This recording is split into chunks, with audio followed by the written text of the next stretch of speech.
Señores, ¿qué tal? Muy buenas tardes para todos. Bienvenidos a esta segunda jornada del ciclo de charlas El Tambo Avanza, organizada por Agrifirm, junto con Birback Santa Elena y también con el Centro Médico Veterinario de Florida. Toda esta actividad que también de alguna manera se enmarca y que se realiza de manera conjunta en lo que es el tercer simposio de salud animal y genética que lleva adelante la Sociedad de Creadores de Holando del Uruguay. Como ya lo dijimos ayer, estamos en una situación diferente a lo que fue el año pasado. Esta jornada del año pasado fue muy exitosa, se llevó adelante en Florida, con muy buen marco de público. Este año, por obvias razones, no se está pudiendo realizar así y decidimos este año llevarlo adelante, o las empresas organizadoras decidieron llevarlo adelante, participar de alguna manera con este ciclo de conferencias, ayer por la parte de Birback, hoy por la parte de Agrifirm, y bueno, y hablar obviamente de diferentes temas.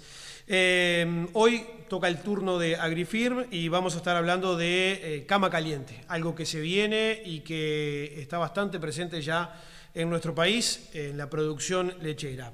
Está aquí conmigo Matías Pauletti, quien es integrante justamente de Agrifirm, y vamos a tener una charla que viene desde Argentina. Matías, ¿qué tal? Buenas tardes. Bueno, buenas tardes, gracias por acompañarnos.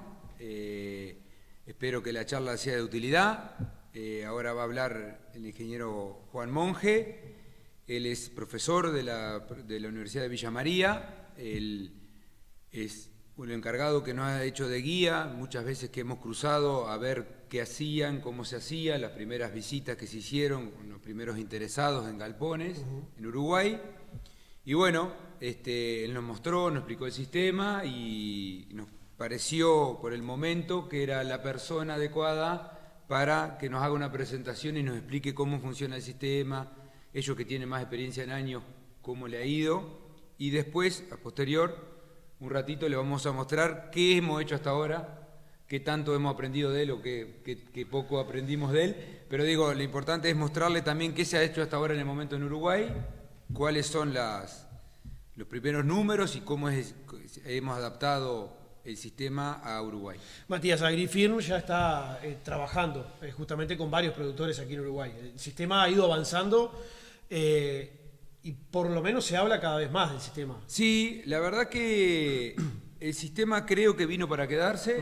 Hemos tenido la suerte, yo particularmente, la zona de Colonia es uno de los lugares que más se empezó. Ya hay 6, 7 productores que hemos hecho un grupo que nos juntamos una vez por mes como para evaluar qué hemos hecho cada uno y cómo ver y ir aprendiendo entre todos. Y yo creo que viene para quedarse porque implica mejorar los principales cuellos de botella que tiene el tambo, que es las olas de calor y el barro. Y bueno, creo que este sistema, cada productor lo adaptará a su sistema, pero vino para quedarse. De alguna manera estabiliza la producción. Yo creo que sí, le da una estabilidad al negocio, El que negocio. es lo más difícil. Este año fue un año muy bueno porque vino un invierno seco, siempre los inviernos secos, si bien estamos mirando para que llueva, pero para el tambo es bueno y este año fue bueno.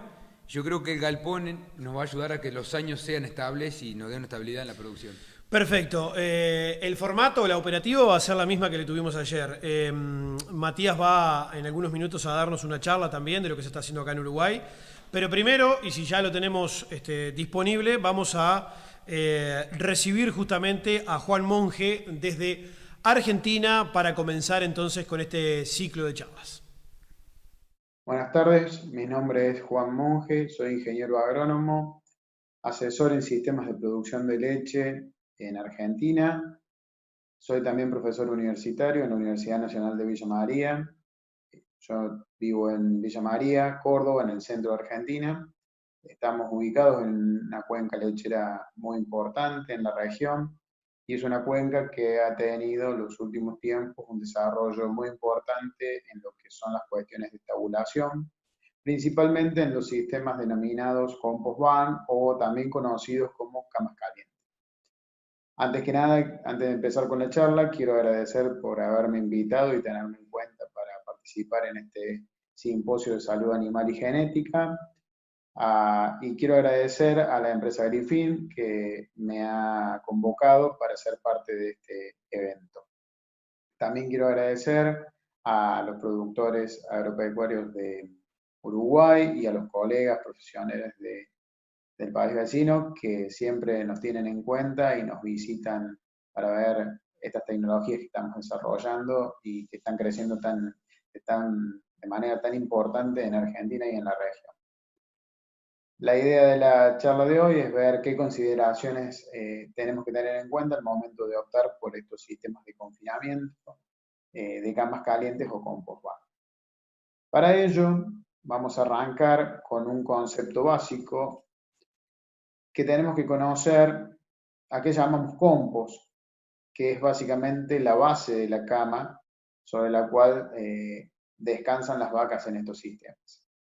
El compost en sí es un producto que resulta del compostaje, obviamente, y consiste en un proceso dado por microorganismos, por ende es biológico, que generan una descomposición aeróbica, o sea, esto ya nos da la pauta que debe tener presencia de oxígeno, natural de la materia orgánica, por estos microorganismos que podrían ser bacterias, hongos, entre otros, dentro de esto.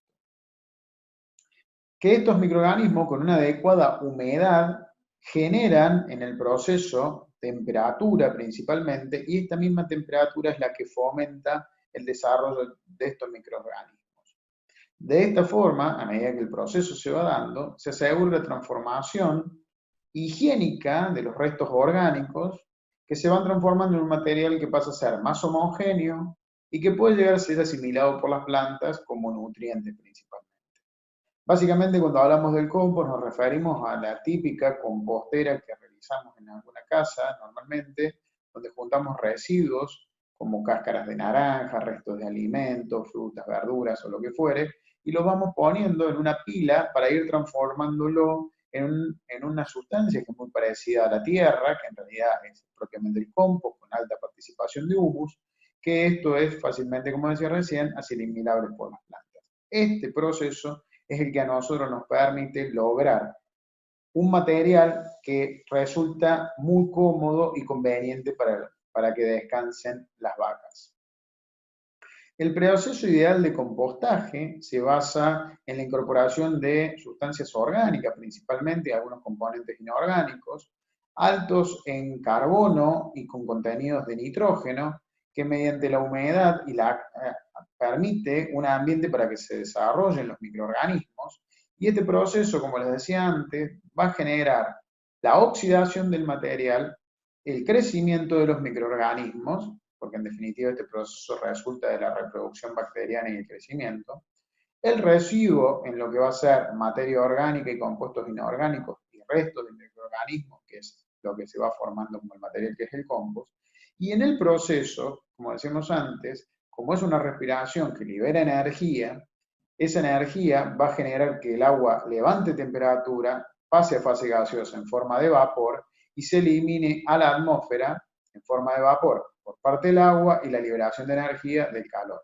Y como es una respiración, también va a liberar dióxido de carbono como este resultado de la respiración y el uso del oxígeno. Mientras más eficiente sea el proceso, estos van a ser los principales componentes de la liberación o la descomposición de lo que es el material. Y por ende vamos a considerar que el proceso está siendo eficiente.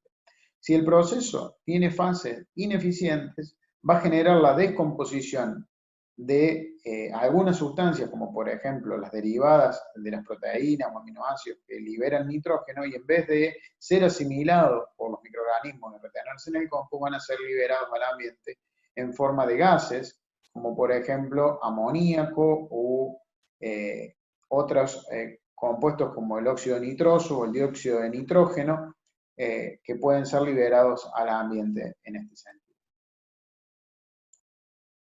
Cuando uno analiza el compost dentro de un sistema de cama caliente, básicamente no tenemos un sistema que empiece y termina como veíamos con anterioridad, sino que tenemos un sistema que todos los días le estoy aportando materia orgánica fresca, todos los días estoy compostando, todos los días tengo una fase que se está madurando y demás. Básicamente las vacas todos los días están aportando la materia orgánica y el agua que me va descalibrando, si se quiere, la humedad de la cama, que debe ser ideal para que se desarrollen los microorganismos. Ese volteo de la pila que hacíamos eventualmente, acá pasa a ser prácticamente todos los días y ya vamos a ver con qué frecuencia. Entonces, el sistema en vez de ser una curva que inicia, hace la curva y se estabiliza, es una curva que se debe mantener constante todo el tiempo.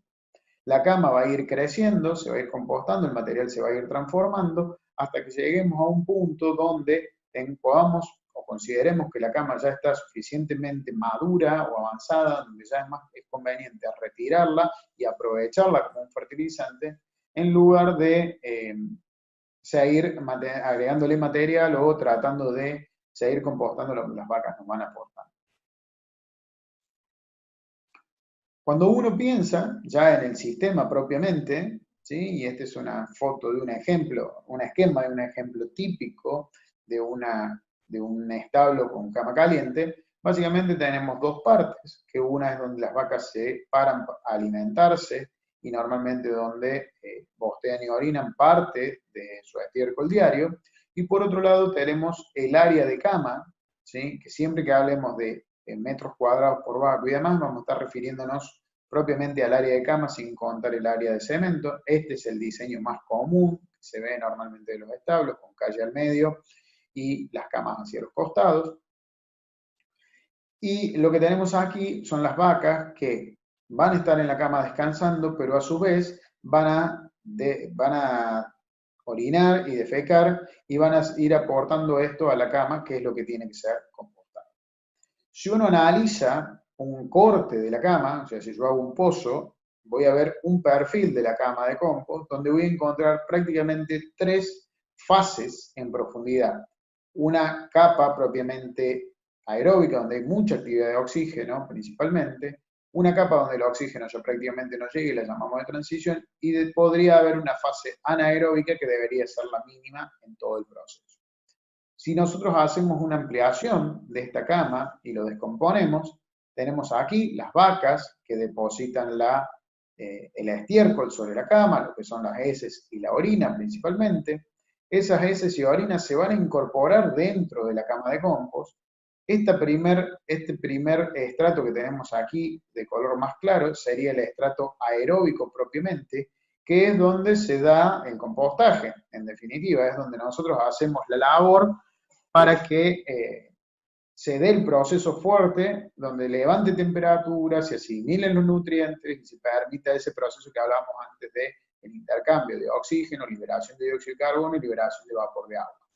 La ventilación o la corriente de aire que haya a nivel de superficie de la cama de compost nos va a permitir que el vapor de agua que se acumule acá arriba se vaya y la cama pueda transferirle humedad al ambiente principalmente. Entonces acá es donde se cocina todo principalmente, y si uno analiza, a medida que va desde la superficie del exterior de la cama, uno normalmente va a tener los primeros 3 a 5 centímetros a la misma temperatura ambiente, valga la redundancia, a la misma temperatura del ambiente, y a medida que voy yendo en profundidad, voy a ir entrando en la fase donde más se está desarrollando el proceso de compostaje. Entonces la temperatura va a llegar en estas profundidades hasta aproximadamente los 45, 55 grados, dependiendo de algunos factores que vamos a ver a continuación. La fase de transición es una etapa donde el oxígeno llega de forma limitada, entonces la tasa de compostaje se reduce, la temperatura empieza a reducir, y a medida que entramos en una fase de ausencia de oxígeno, prácticamente entramos en una etapa fermentativa, donde no vamos a tener un proceso de compostaje, sino lo contrario principalmente, y vamos a tener un proceso de putrefacción, un proceso en realidad de descomposición anaeróbica, que nos va a dar como resultado principalmente metano, ácido sulfídrico principalmente, que vamos a sentir ese olor a pozo negro principalmente. Y acá, obviamente, la temperatura, este es un proceso que no libera temperatura, entonces la cama va a estar fría. Si la temperatura de la cama está fría y en esta parte vemos que no tenemos una estructura bien mullida, suelta de la cama, es porque estamos teniendo poca oxigenación y esta capa es más grande que la anterior. Como les decía antes, nosotros vamos a entrar en la fase mesófila, entrar en la fase termófila, que es propiamente la de la temperatura. Las vacas todos los días van a hacer sus aportes de orina y heces a la cama, y nosotros todos los días vamos a hacer el volteo de la cama para poder oxigenarla. Entonces, ¿qué va a pasar? Levanta la temperatura, se consume el oxígeno porque la cama se va compactando por acción de las vacas, porque el microorganismo consume el oxígeno, volteo la pila, se oxigena nuevamente, levanta temperatura, vuelve a pasar el problema y así todos los días voy teniendo la curva de calentamiento y enfriamiento, pero siempre tratando de mantener un margen de tal forma que la cama nunca se enfríe, ¿sí? Que la podamos mantener siempre en lo posible por arriba de los 45 grados para que el proceso se mantenga eficiente y podamos eliminar el oxígeno al ambiente. En todo este proceso, ya lo vamos a ver, normalmente nosotros empezamos sobre una cama que está sobre lo que llamamos sustrato, que es algo que es una fuente carbonada de alto nivel de carbono, muy bajo nivel de nitrógeno, y a medida que le voy agregando las heces y la orina, que son muy bajas en carbono y nitrógeno, eso se va a ir diluyendo y se va a ir transformando hasta llegar al punto de equilibrio del compost, que es 25:1 o 30:1, que es lo que necesitamos para el proceso de edificio.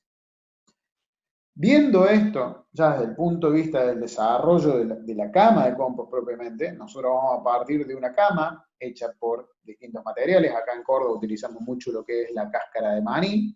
En el mundo normalmente se utiliza mucho lo que es la viruta de madera, pero también podemos utilizar rastrojos de cosecha, también podemos utilizar cáscara de café como se utiliza en Brasil.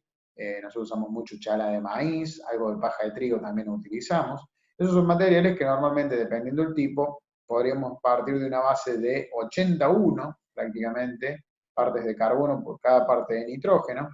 Y las bacterias o los microorganismos que trabajan en el compostaje necesitan 30 partes de carbono por cada molécula de nitrógeno que tienen que asimilar. Recuerden que siempre que el estiércol de la vaca tiene mucho nitrógeno principalmente, y el estiércol resulta en proporciones de 16:1 normalmente. Entonces, si yo todos los días le estoy agregando estiércol, este 81 se va a ir diluyendo, yo lo voy a ir trabajando, las bacterias van a ir consumiendo el carbono y el nitrógeno, se va a ir bajando la relación carbono-nitrógeno hasta llegar a una relación 20:1 o 30:1, que ahí tenemos que tomar ciertas decisiones. O consideramos que el compost está hecho y lo retiro, pero eso va a ser entre los 60 y los 90 días, dependiendo el tipo de material que haya utilizado. Puede ser un poco más si es principalmente viruta de madera, pero a los 90 días nos está reemplazando la cama, entonces acá tenemos que empezar a regular los volúmenes de carbono para poder mantener químicamente la cama principalmente. Esto es un ejemplo de cómo se va formando la cama hasta llegar a los 30 días a lograr esto que es propiamente la cama que nosotros queremos lograr, que nos resulta muy cómodo para las vacas en sí.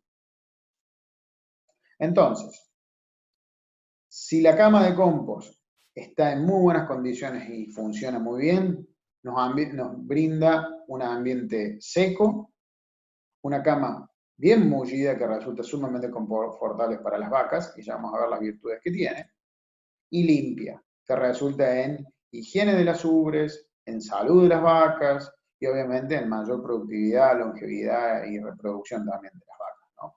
Básicamente todo esto se resume en mucho mejor confort para los animales. Si vemos este es un trabajo bastante interesante que siempre me gusta mostrar. Este es un trabajo que comparó distintos sistemas de freestyle y animales en pasturas y demás, y el tiempo de descanso, esto que está acá son 8 horas, 10 horas, 13 horas y 13 horas. Si uno se fija en sistemas de freestyle y pastura que comparó este trabajo, los animales que tenían algún problema podal descansaban prácticamente 2 horas menos que los animales que tenían condiciones normales, y esa diferencia era significativa. Lo que encontró este trabajo principalmente, que cuando las vacas estaban en compost, en realidad no había diferencias en el tiempo de descanso que las vacas tenían con respecto a vacas con algún problema podal versus las vacas que no tenían problemas podales. Y a su vez lo que encontraron también es que dentro del compost las vacas descansaban más tiempo. Entonces esto también muestra que es un sistema muy amigable con la estructura de la vaca o con el comportamiento de la vaca, ¿no? Por otra parte, una de las preguntas que siempre hacen, y es lógico porque en definitiva cuando uno va a hacer una inversión, es ¿cuánta más leche voy a sacar cuando entro a un sistema de establos de este tipo, ¿no? Y Y obviamente siempre la respuesta termina siendo, y si vemos los trabajos que hay a nivel mundial, estos muestran 1,5 litros aproximadamente de respuesta productiva, de lo que encontraron en este trabajo hecho en el 2013. En realidad, uno ve más respuesta productiva, pero muchas veces la implementa. Depende, siempre hay que ver de dónde vengo y a dónde voy, de qué sistema estoy pasando, de este sistema de establos, principalmente, cuáles son mis niveles productivos y también toda la mejora que acompaña a pasar las vacas de un sistema a un establo. Porque normalmente cuando uno pasa a un establo sabe cambiar de la forma que da de comer, la forma en que se hace la reproducción, la forma, aprovechamos y cambiamos alguna rutina de trabajo, entonces viene acompañado de muchas cosas. Si uno analiza solamente el efecto del establo, las respuestas productivas están alrededor de 1 litro, 1,5 litros, normalmente podemos considerar 1,5 litros. Pero si se fijan, gran parte del cambio más fuerte que se ve en todo esto es el descenso en células somáticas, que esto ya le voy a mostrar que normalmente se ve, y las mejoras en la performance reproductiva, si lo ven, por ejemplo, en este trabajo que se analizaron varios establos, donde en la transición ya veían una mejora expresada en lo que son el intervalo entre partos principalmente. ¿Sí? Entonces, está bien, la leche es la que paga la inversión, pero también hablamos de más salud de vacas, que eso va a repercutir en más productividad futuro, y también en más longevidad de las vacas, que se involucra un ahorro en menor reposición o mayor remanente de animales para la venta. Si uno se fija, esto es lo que uno primero ve, confort en los animales, esto es un ejemplo de una cama iniciada con rastrojo de maíz, y en este caso, por ejemplo, si se fijan, en el año 2017, a fines de 2017 se inició con la cama de compost, un año que había, que realmente era para tener las vacas al aire libre, esto venían de un dry lot, las condiciones eran muy buenas ambientalmente, pero ya había un salto que no estaba dado solamente por el establo, sino porque el año y porque han cambiado los manejos. Si se fijan, hasta el año pasado se cerró inclusive con un buen incremento de producción, pero si se fijan también, lo importante es el descenso que ha tenido este establecimiento en lo que es el control de células somáticas. Considerando que en este establo, yo acá les estoy mostrando los promedios generales, solamente tengo el 50% de las vacas bajo un establo. Yendo en sí a lo que es el éxito de una cama de compost, una cama caliente, tiene 4 pilares básicos, que son el diseño, hay que tener un muy buen diseño, que priorice la ventilación, principalmente la natural, y eso depende principalmente del proyecto que se haga y la inversión que se esté dispuesto a hacer. Por otro lado, tenemos la carga animal, que es algo del manejo, el laboreo de la cama, que es donde uno le empieza a poner el manejo en sí de la cama, y el sustrato que vayamos a utilizar. El agregado del material secante o la fuente carbonada, como hablábamos antes, la cáscara de maní, la chala de maíz o lo que sea necesario. Pero eso es lo que podemos hacer en la diaria. Para evaluar el correcto funcionamiento de la cama de compost, no solo lo que tenemos que monitorear permanentemente es la temperatura. Si nosotros monitoreamos la temperatura y la temperatura está en el rango adecuado entre 45 y 55 grados, quiere decir que el resto de las variables están en su punto acorde. ¿Sí? O sea, consideramos que la humedad es acorde, con el que está entre el 50 y no más del 60% de humedad, que el pH está entre lo que es el neutro, digamos, ni ácido ni alcalino, y que tiene un balance químico acorde entre lo que es el carbono y el nitrógeno. Entonces, ¿qué variables pueden afectar la temperatura propiamente? La época del año es una de las principales variables que nos condiciona la temperatura. Las épocas frías hacen que la cama se enfríe y las épocas de mayor calor hacen que la cama trabaje mejor o tenga mejor comportamiento, porque básicamente la temperatura, primero que aumenta la temperatura de la cama, entonces tiene más actividad y a su vez aumenta la tasa de intercambio de gases entre el ambiente y el compost, y eso hace que haya más oxígeno y mayor eliminación de dióxido. Por otro lado, la alta humedad o la baja humedad también hacen que el proceso de compostaje vaya más lento. La falta de aireación o la compactación de la cama, al no haber oxígeno, dificulta la entrada de oxígeno, valga la redundancia, y por ende no tiene para que respiren los microorganismos el material. Y por otro lado, la falta de alimento, digamos, para la bacteria, que sería la falta de carbono o la alta proporción de nitrógeno, que hace que haya mucho nitrógeno para ser asimilado por los microorganismos, y esto también genera una deficiencia química que nos permite, que hace que la cama no trabaje de forma correcta. La época del año. Si se fijan, en este trabajo lo que monitorearon, en azul, lo que tenemos acá, es la temperatura ambiente, y lo que tenemos en negro es la temperatura de la cama.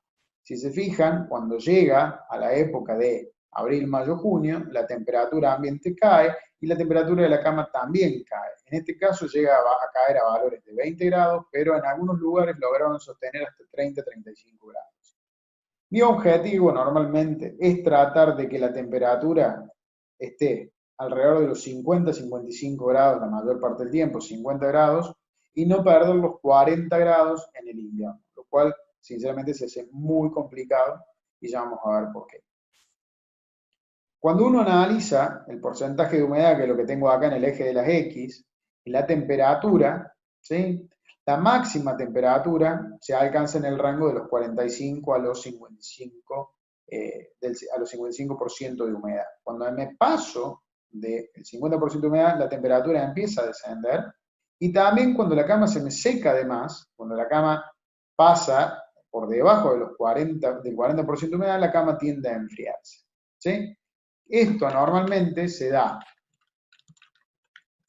en el invierno, la cama se enfría porque hay un exceso de humedad, y al haber un exceso de humedad, porque le cuesta evaporar el agua, se saturan los poros, no entra el oxígeno y la cama se va compactando y el proceso se va complicando mucho más. Y en el verano, la cama se enfría por seca, o sea, la cama pierde más humedad de lo que se le aporta y por ende se enfría porque no hay actividad microbiana por esa falta de humedad. Si a mí me dan a elegir, siempre prefiero estar en la parte seca que en la parte húmeda, porque si estoy en la parte seca, lo que tengo que hacer es o agregar más vacas o lo dejo así, total, el sistema va más lento, pero la cama se mantiene seca y mullida. Entonces no hay ningún problema. Ahora, cuando estoy acá, la tengo que pelear y tengo que empezar a agregarle algo para secar, trabajarla mucho más para que se evapore el agua. Es una cama que involucra mucho más manejo. Si nosotros vemos, este es un gráfico de un compost de acá de la zona, fíjense que la temperatura se incrementa en el verano, se enfría en el invierno, acá hemos llegado a valores de menos de 35 grados, fíjense que yo trato de pelear los 40 y me cuesta muchísimo mantenerlos en pleno invierno.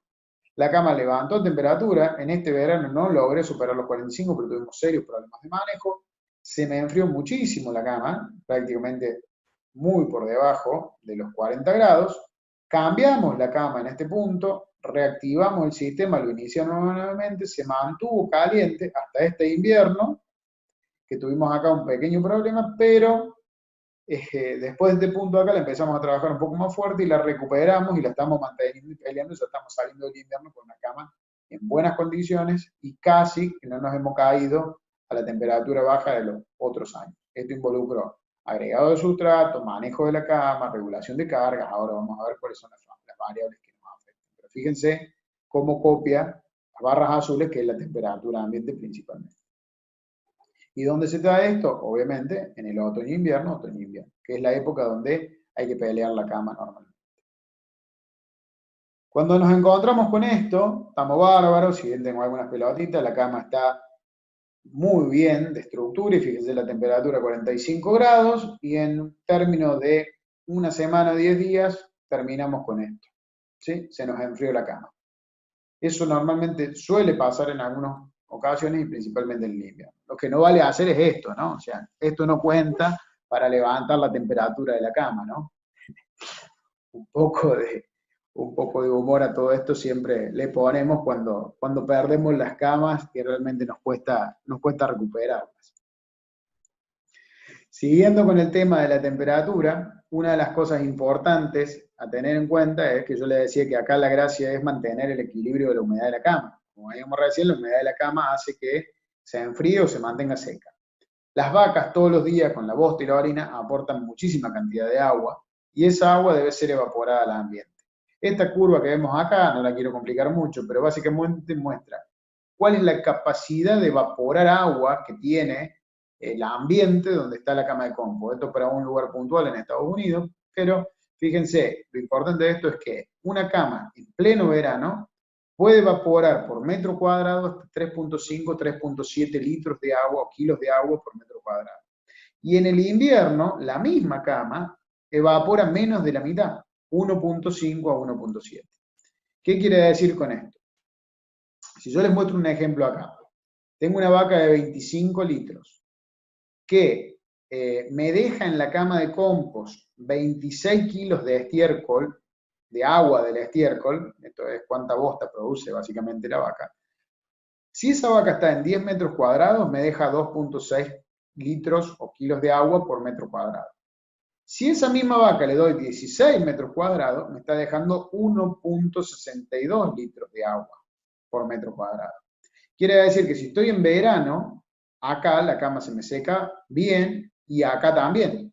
Pero si estoy en el invierno que evaporo 1.5, acá la vaca me aporta mucho más en todos estos casos de lo que el ambiente puede evaporar. Entonces, básicamente, los únicos que podrían resistir el invierno evaporando más agua de lo que aportan las vacas, teóricamente son las vacas de 25 litros con 14 o 16 metros cuadrados de cama, o una vaca de 40 litros prácticamente con 16 metros de cama. ¿Sí? Entonces, esto es sumamente importante al momento de definir las cargas que voy a manejar y hay que analizar muy bien los niveles de producción y las épocas del año sobre las que estoy trabajando al respecto. Si lo vemos como un ejemplo más figurativo, si tengo una vaca, por ejemplo, que me deja 30 kilos de estiércol, ¿sí? Y eso tiene un 16% de materia seca, esta vaca es la que me estaba dejando 25 litros de agua, 1.66 litros de agua por metro cuadrado.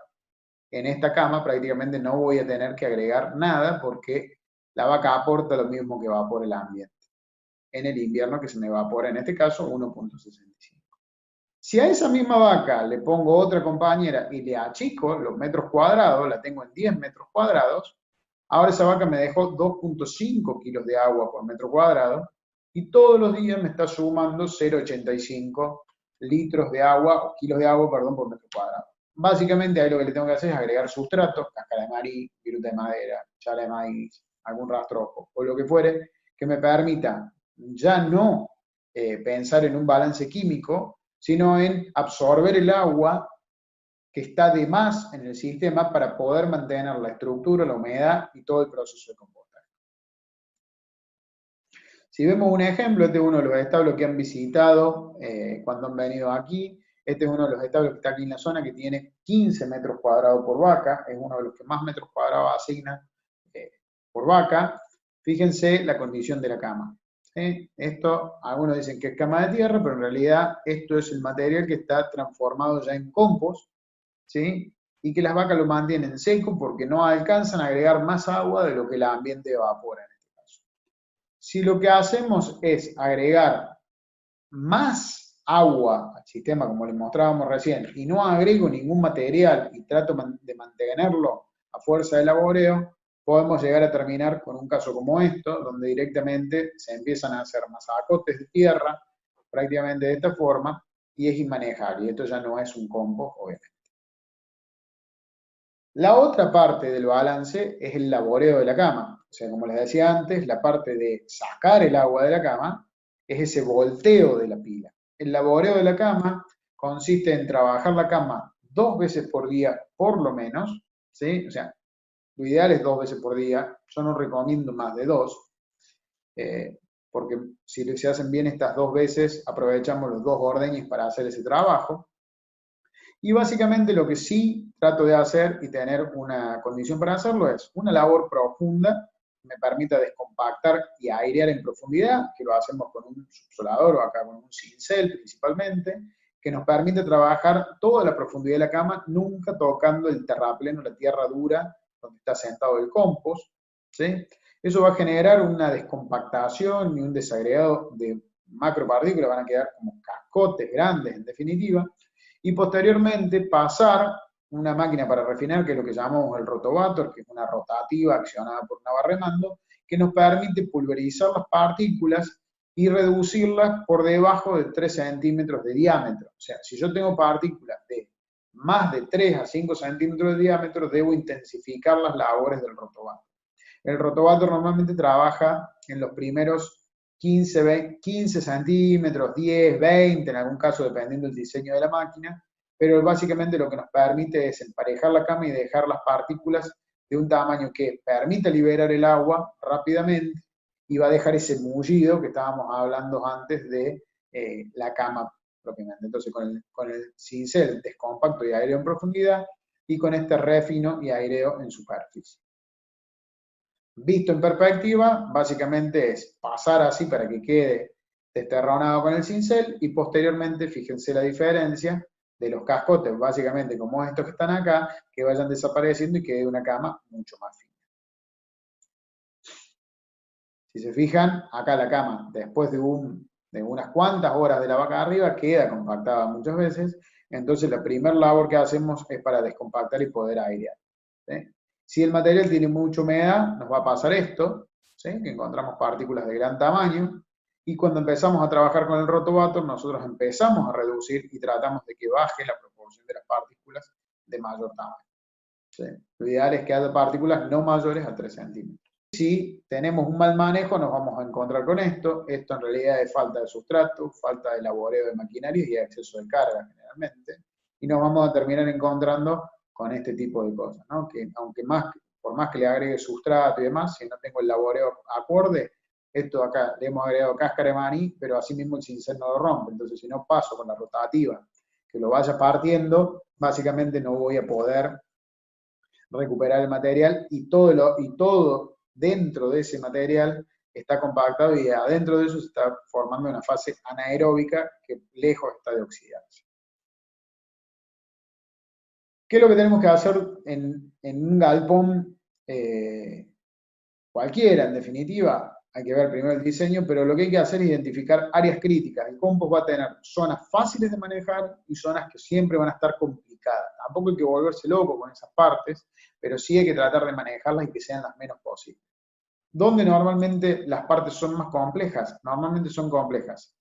En este ejemplo, por ejemplo, las vacas siempre van a compactar más cerca del acceso al cemento y siempre hacia la punta donde se van al tambo. Entonces, estas van a ser las partes siempre más complejas y estas las menos complejas, porque acá es donde más pisan, más compactan y más humedecen. Si uno analiza la temperatura de esa misma cama que les mostraba recién, fíjense que la zona celeste y lila son las máximas temperaturas, las mayores temperaturas de 40 a 45 grados, y las zonas contra el cemento, a medida que me voy acercando hacia la salida de la sala de ordeño, se van enfriando entre 30 y 35, llegando al extremo, donde está en 25-30 grados, prácticamente no hay actividad en estos extremos, ¿sí? Es lo que les mostraba recién, que son las formas en que las vacas van compactando para acceder a la sala de ordeño. Las máquinas para trabajar el compost, básicamente acá utilizamos un cincel, en algunos lados utilizan un vibro cultivador como este que está acá, pero debería ser más profundo. Algunos usan algunos subsoladores. Vienen estas máquinas con púas muy profundas también. Acá tiene integrado el rotovator. Particularmente a mí hoy por hoy me gusta más el cincel. Sí, este debería ser 3 puntos, eso sí, para poder maniobrar con mayor facilidad dentro de la cama. Y el rotovator para trabajar posteriormente, porque esto me permite trabajar bien haciendo fuerza. En algunos casos le involucran las púas también el rotovator, pero el rotovator no es cincel, entonces hay que verlo, porque por ahí haciendo fuerza se rompe. Y lo que tenemos acá es el mixer, que también lo utilizamos para el agregado de sustrato. Vine hablando del sustrato y es una pieza fundamental en algunos sistemas de galpones, principalmente cuando estamos con cargas muy ajustadas. Cuando estamos con cargas muy ajustadas y lo que les mostraba antes, que el balance de agua es desfavorable, ¿qué quiere decir? Que como tengo pocos metros cuadrados por vaca, estoy aportando más agua de la que puedo evaporar. La única forma de mantener un equilibrio de la humedad de la cama para que el proceso se dé y la cama esté seca es agregando sustrato, agregando un material que me permita secar la cama más allá de darme el componente químico, ¿sí? O de alimento para que las bacterias puedan consumir el nitrógeno, ¿sí? ¿Qué condiciones tiene que tener un buen sustrato? Principalmente un buen sustrato tiene que tener baja humedad, debe tener menos del 15% de humedad, por lo menos, si no, me está quitando capacidad de absorción de agua, cuando lo estoy agregando para secar la cama principalmente. Debe tener alta relación carbono-nitrógeno, arriba de 41 en lo posible, o 31 para poder mantener ese equilibrio que hablamos antes, y tiene que tener muy baja densidad, porque la otra función que cumple el sustrato es cuando se mezcla con todo el material, da un entramado de fibra que permite un colchón y mantiene la porosidad o la macroporosidad para que el oxígeno pueda penetrar en profundidad y retenerlo mayor tiempo. Además, ¿qué otra cosa busco en un sustrato? Busco que sea limpio, que no tenga tierra, que tenga capacidad de retención de agua, no solamente absorberlo, sino que la retenga, que sea degradable, orgánico obviamente, que sea fácil de conseguir y muchas veces usamos lo que tenemos a mano, ¿sí? Y obviamente que sea económico y cercano, porque si no siempre le vamos a mezquinar. Y acá, cuando la cama se complica, hay que ponerle, ¿sí? O cuando nosotros sabemos que es parte del manejo, hay que agregarle y no hay que mezquinarlo en ese sentido, entonces tiene que ser económico y tiene que estar disponible lo más cerca posible. El mayor, digo cercano porque el componente más grande que tiene el compost en el costo es el flete. ¿Cómo lo agregamos? Lo agregamos con carros forrajeros, lo agregamos con el mixer, ¿sí? Normalmente lo tiramos en las zonas que tienen más complicaciones, en las zonas que normalmente la cama está más seca, como les mostraba antes, tratamos de no aplicar. El ideal, si uno tuviese que decir cuál es el sustrato ideal, es la viruta de maderas blandas principalmente, y no resinosas. Y si tuviese que decir cuál es la del libro, esta es la partícula ideal, de 1 pulgada aproximadamente y 2 milímetros, no más de eso, de espesor. De la viruta de madera es lo ideal en ese sentido, muy alto en relación carbónica. En Brasil se utiliza mucho lo que es la cáscara de café, algo de la viruta, de la serrín de madera, que esto no es lo más recomendable porque tiene alta densidad, pues se compacta muy fácilmente. Y nosotros acá en Córdoba principalmente utilizamos lo que es la cáscara de maní, que es muy buen material para lo que es sustrato. También estamos haciendo, y en algunos lugares utilizamos rastrojo de maíz picado con el picado fino, con la picadora, en definitiva. Hemos hecho rollos también, pero eso sirve más que nada para iniciar la cama. No lo recomiendo para mantener la cama, y si deberían estar rotopicados por lo menos. También hemos utilizado chala de trigo, lo mismo, para iniciar la cama, nos ha dado buenos resultados, después para mantenerla es un poco compleja, todo depende de cómo uno lo maneje con la maquinaria. ¿Cómo usamos estratégicamente el sustrato?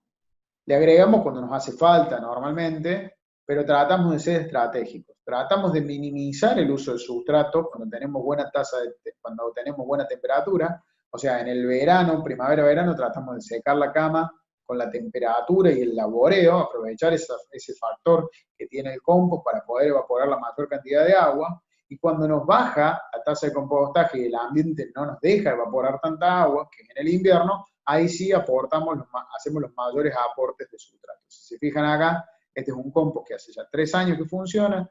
El lado sur siempre tiene más carga y es el que más complicaciones nos da. Entonces fíjense que las curvas generalmente se incrementan de uso en el invierno, ¿sí?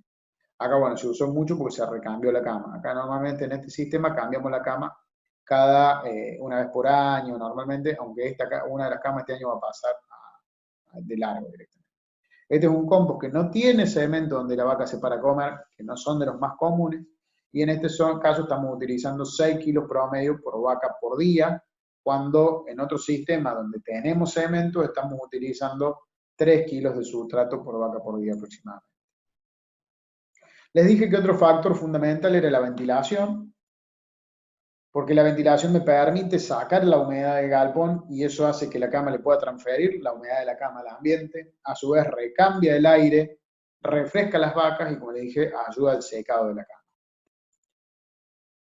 Les dije que también el diseño era algo importante. Bueno, hay distintos diseños de galpones, de establos, en este sentido.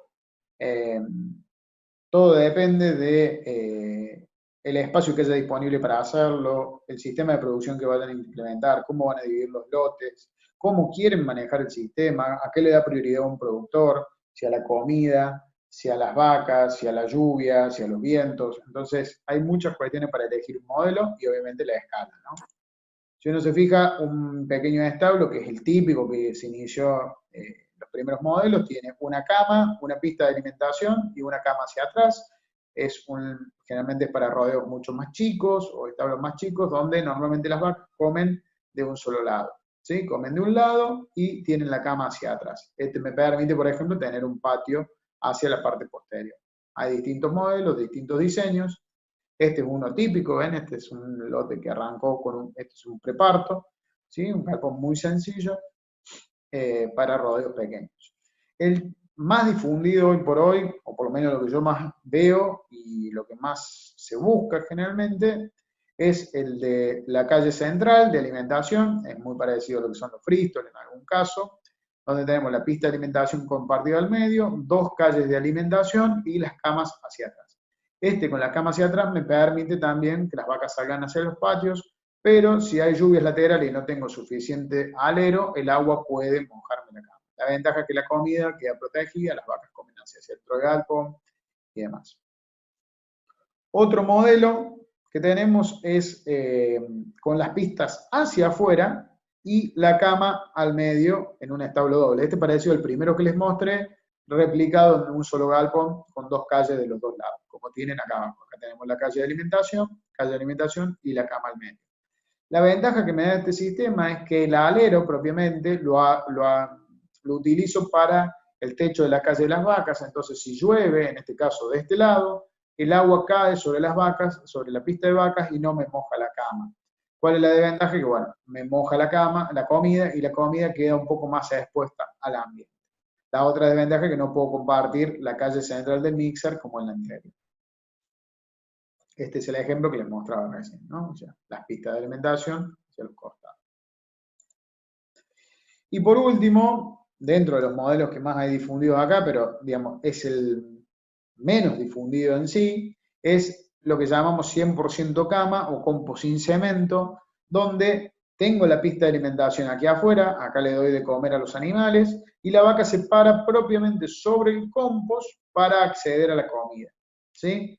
La ventaja de este sistema prácticamente es que al no tener pista de alimentación no tengo que gestionar efluentes. La desventaja es que esta zona se humedece mucho y necesita ser manejada de forma especial para poder mantenerla de forma adecuada e higiénica para que los animales puedan comer de forma confortable en ese lugar.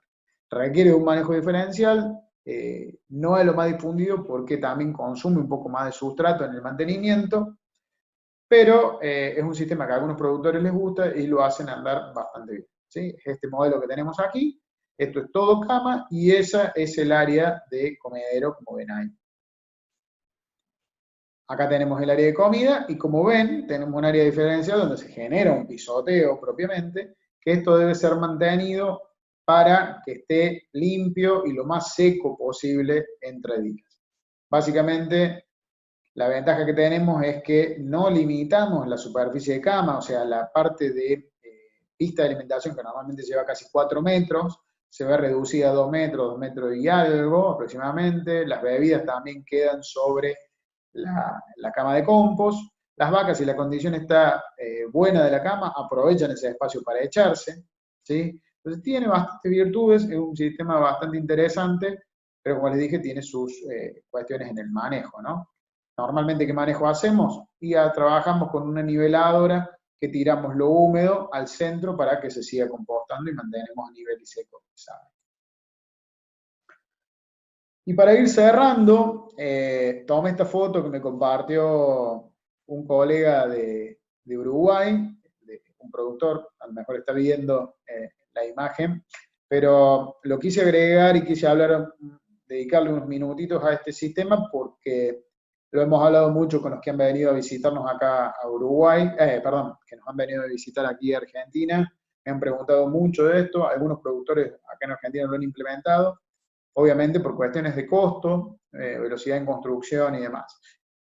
Me parece un sistema interesante, obviamente el diseño que tiene por las cuestiones de viento, estructuras y demás, hace que carezca de algunas condiciones de diseño que favorecen principalmente la ventilación, como son los ángulos de los techos, la apertura de la parte central, que hacen a la recirculación, recambio y demás de aire, ¿sí? O sea, nosotros tenemos que tener ciertas pendientes y ciertas aperturas para que el aire caliente suba, escape por arriba y renueve el aire que entra por debajo.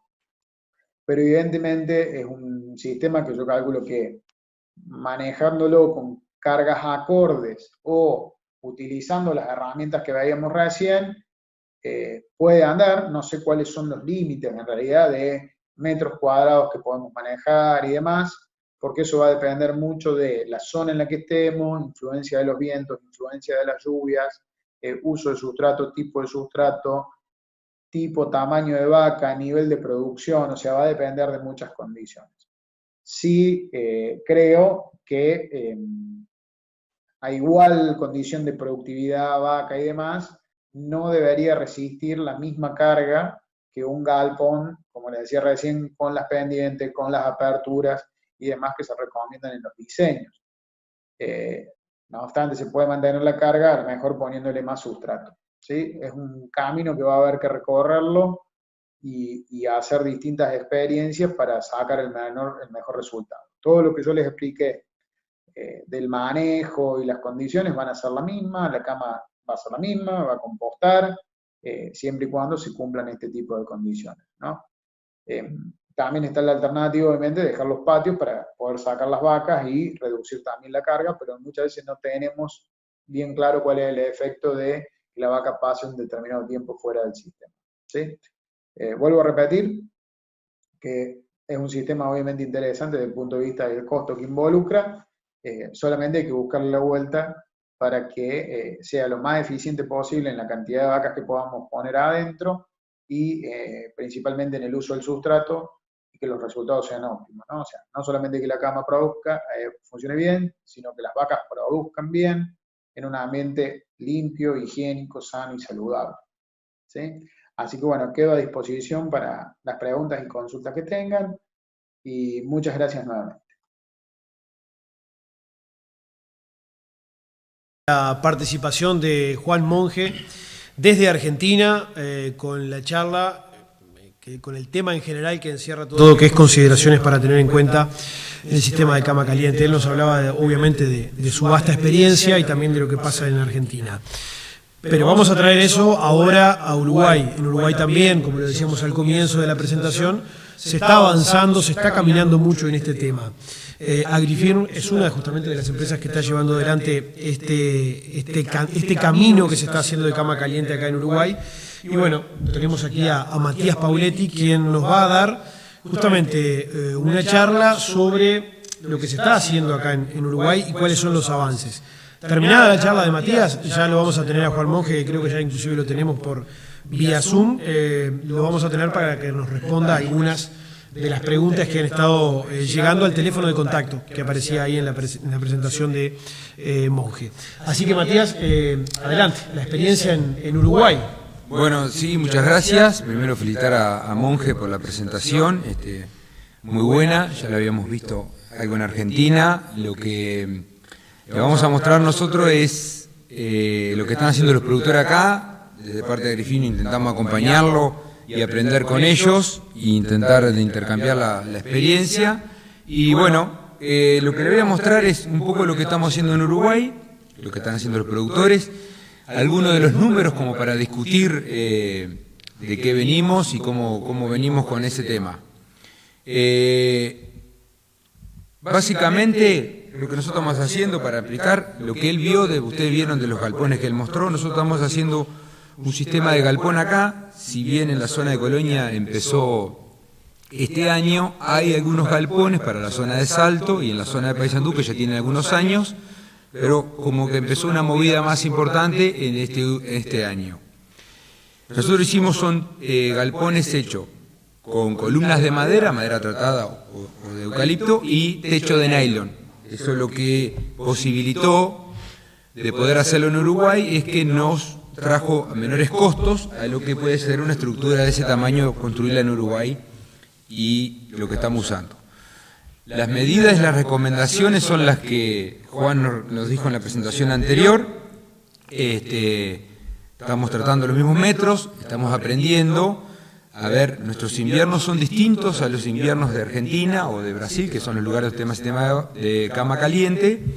Por lo tanto, estamos viendo el tema de los metros cuadrados y adaptando nuestros sustratos, como decía Juan, a nuestra estructura. De todos estos galpones, de todos estos productores, tenemos varias opciones de sistema. ¿Por qué hicieron galpón los que hicieron acá? Nosotros tenemos, básicamente, en la zona de Colonia, pero casi todo el lugar lo mismo, dificultades para conseguir área. Competimos con la chacra, en algunas zonas con los paperos, y conseguir área y de renta que sea negocio es cada vez más complicado. Entonces, para aumentar el número de vaca en ordeñe, que hace que a mayor escala nos vaya mejor, este es un sistema para poder ordeñar más vacas. La dificultad es para poder pastorear de forma continua, por diferentes problemas, seca, lluvia, calor, no podemos pastorear todo lo que queremos, si bien todas las recomendaciones es que nos dicen que para que nos vaya mejor el negocio comamos más pasto, la realidad es que nos cuesta comer más pasto, esa es la verdad. Entonces, por diferentes factores no podemos llegar al consumo de pasto que nos gustaría y que sería bueno para el negocio. Los eventos climáticos, yo les decía, siempre son los precios de botella. Nos dicen que para este año en particular ha sido un año muy bueno en la producción de leche. ¿Por qué? Porque tuvimos un invierno seco y si bien estábamos mirando que siempre lloviera y no faltara, siempre comimos pasto de calidad, pudimos pisar. Se comieron muchos días continuos, eso nos abarató y lo vimos en el aumento de producción a nivel general. Y lo otro que tenemos cuando tenemos estos eventos es el tema de vaca renga, vaca más flaca, problema mastitis. Intentamos, dándole bienestar al animal, que sea un sistema productivo más eficiente, o sea, nuestra fábrica, que la vaca, funcione de forma correcta. Datos más para tomar, ¿por qué la data de tomar la decisión de cuenta? Muchos de estos productores son asesores, voy a mostrar después, productores del grupo CREA, donde veíamos que nuestra carpeta estaban en buenos niveles comparado con el resto, pero que en los últimos años no logramos mejorar, no logramos mejorar el número de vacas, no logramos mejorar esos valores de carpeta con mayores gastos a nivel de los sistemas. Entonces vemos que por más que nosotros trabajemos y no logramos abaratar nuestros costos y que sea más eficiente. Un dato que les estoy mostrando acá es, sacado del grupo CREA, también en algunos estamos que nosotros trabajamos que llevan datos, los datos a nivel nacional nos da que el pasto consumido en el promedio año no podemos pasar los 7,5 kilos. Eso, a su vez, es el 49% de lo que le damos total a la vaca, que es un buen dato, pero también vemos que nosotros no logramos llegar al consumo de que la vaca hoy hablando, o la raza que trabajemos, estamos llegando a los kilos de consumo que precisa la vaca. Estamos hablando de una vaca de 660 kilos, vaca hablando, necesitamos pasar los 20 kilos de materia seca consumido, con algún kilo más ofrecido, porque siempre hay algo de desperdicio, y si nosotros siempre estamos esperanzados de que podemos comer esos 8, 9 kilos, 10 kilos de pasto en la primavera, que a veces se logra, en el promedio año él lo hace difícil. Entonces, ¿cómo logramos mayor consumo de pasto? Y bueno, dándole lugar y bienestar a la vaca para poder consumir más ese pasto, que puede ser de forma directa con las vacas o de forma mecánica a través de ese pasto hecho silo. Otro dato que hemos tenido, en los que llevamos los datos, que puntualmente este año mejora, pero en la mayoría de los promedios de los años, que después le voy a mostrar, es que el 40% de las veces no podemos salir a comer. 40% si salimos a un pastoreo, es contado como si fuera la mitad del día, y ya sea por barro, el calor, los primeros picos de calor caen en la leche, no podemos salir a pastorear o por seca. Cada vez que tenemos un evento de temporal en invierno, que hay 5 o 6, cualquiera le ha pasado la experiencia, vienen con muy buena leche, las vacas se nos caen el primer día de lluvia porque no podemos salir a pastorear, 4 o 5 litros, y después nos lleva 8 o 10 días lograr a que lleguen al nivel que estaban antes del temporal. Eso es mucha plata y mucho desgasta a su vez vaca, y si a eso le sumamos los costos que teníamos en mantenimiento de camino, de vaca renga y todo lo demás, y de destrucción de nuestra pradera o nuestra pastura, fueron las cosas que nos fueron llevando a tomar decisiones, o a los productores, para poder hacer el galpón. Acá les voy mostrando algunas fotos de los galpones.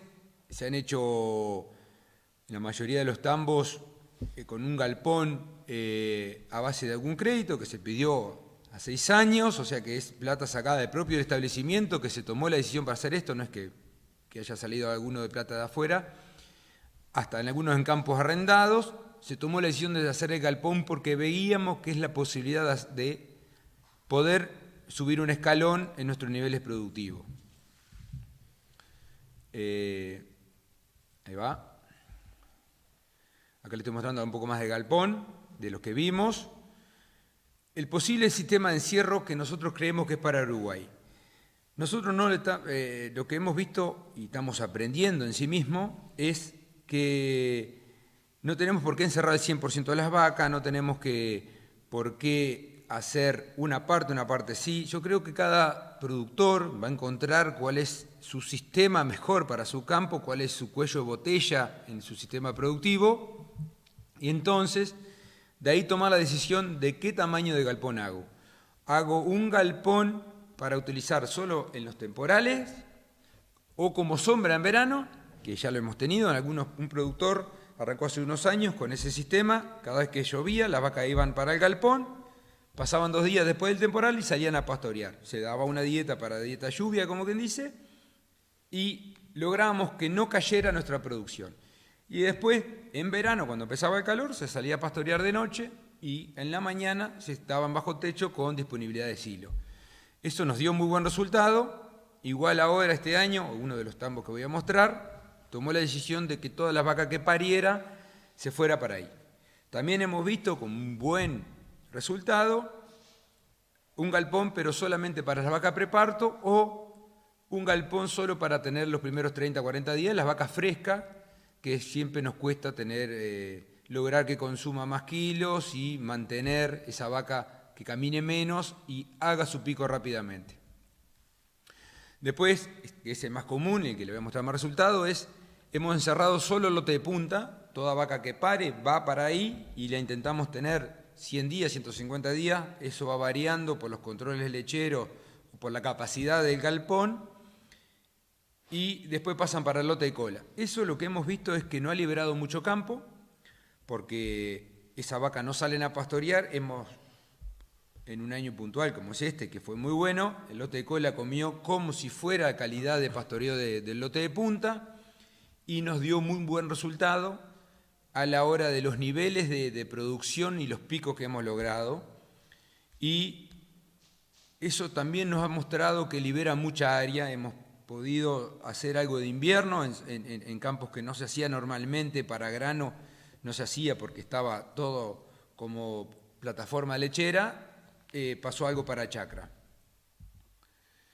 Y el encierre total, hay algunos productores que lo han hecho y también con buenos resultados, donde encerraron 100% y no se sale a pastorear.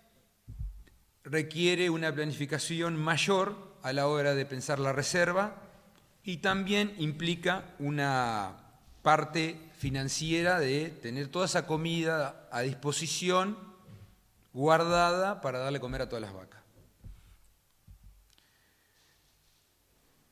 O la combinación de todas las anteriores. O sea, yo creo que lo que nosotros podemos hacer en Uruguay y que nos ha dado resultado es no ser estricto a la hora de tomar. No, yo encierro el punta, encierro el cola, encierro todo. Yo creo que los años varían, nuestra calidad de silo varían, podemos tener...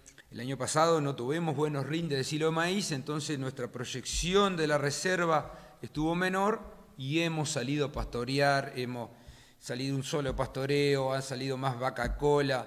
Yo creo que el techo lo que sí nos da es una cintura para poder movernos y intentar darle una estabilidad al negocio, que es lo que nosotros vemos, que es el mayor resultado de esto, es darle la estabilidad al negocio que siempre nos complicaba.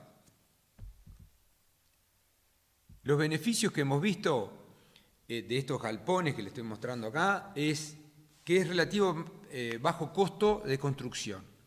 Les voy a mostrar los números actuales de lo que vale hacer un galpón. El galpón, la mano de obra y materiales, palos y techo nylon, anda a los $12 el metro cuadrado, más obra civil y más los comederos. Los galpones hechos este año nos dieron un promedio de $300 por metro, perdón, $300 por vaca alojada. Los metros calculados son los que nos recomendó Monje, de unos 15 metros. También hemos visto, y este año hemos aprendido a base de varios errores que hemos hecho, nosotros deberíamos empezar la cama en verano. Por diferentes factores, estos nylon requieren calor para hacerlo, entonces se empezaron en el verano y se terminaron haciendo y encerrando las vacas en marzo-abril. La cama la empezamos cuando ya empezó el frío y la mayor humedad. Nuestros inviernos, lo que yo le decía hoy, son complejos. Cuando tuvimos los temporal que pasaba mucha cerrazón, se nos mojaba la cama y la cama todavía no tenía el origen, no estaba hecho. Como decía Monje, es un elemento vivo que tenemos que cuidarlo y mantenerlo.